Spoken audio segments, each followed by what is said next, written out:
جنتی لوگ اپنے بدعمل مومن بھائیوں کے حق میں خدا تعالیٰ کے دربار میں سفارش کریں گے اور کہیں گے کہ یا اللہ، کہ دنیا میں ہمارے ساتھ نماز پڑھتے تھے، روزہ رکھتے تھے، حج کرتے تھے، صدقہ خیرات کرتے تھے، زکوٰۃ دیتے تھے، لیکن آج وہ ہمیں جنت میں نظر نہیں آ رہے۔ کیا وجہ ہے؟ کیا ان سے کوئی ایسے بدعمالیاں ہو چکی ہیں کہ جس کی وجہ سے وہ جہنم میں جا چکے ہیں؟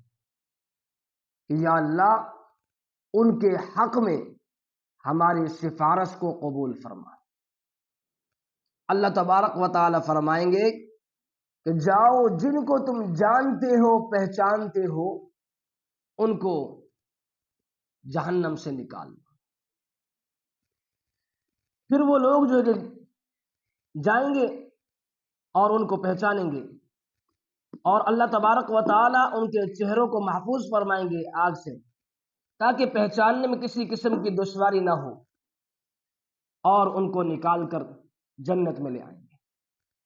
پھر اللہ تبارک و تعالی شرط رکھیں گے کہ جس کے دل میں 1 دینار کے برابر ایمان موجود ہے اس کو نکال لیا جائے، ان کو بھی نکال لیا جائے گا۔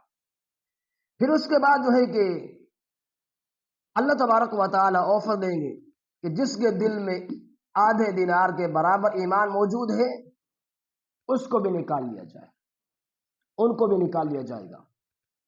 پھر اسی طریقے سے اللہ تبارک و تعالی پھر فرمائیں گے کہ جس کے دل میں 1 رائی کے دانے کے برابر ایمان موجود ہے اس کو بھی جہنم سے نکال کر جنت میں داخل کر دیا جائے۔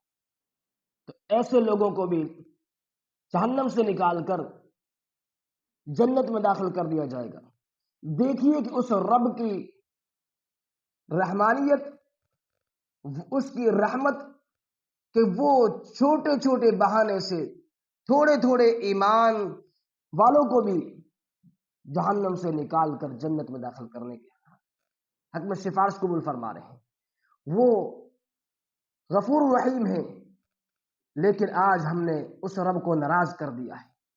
اس کو جو ہے کہ ہم نے ناراض کر کے اس کے قانون کو توڑا ہے، اس کے احکام کو توڑا ہے۔ ہمیں چاہیے کہ رمضان المبارک کا آخری عشرہ چل رہا ہے تو ہم اس رب کو منائیں، اس کو راضی کریں، اس کے احکامات کو جو ہے کہ پورا کریں۔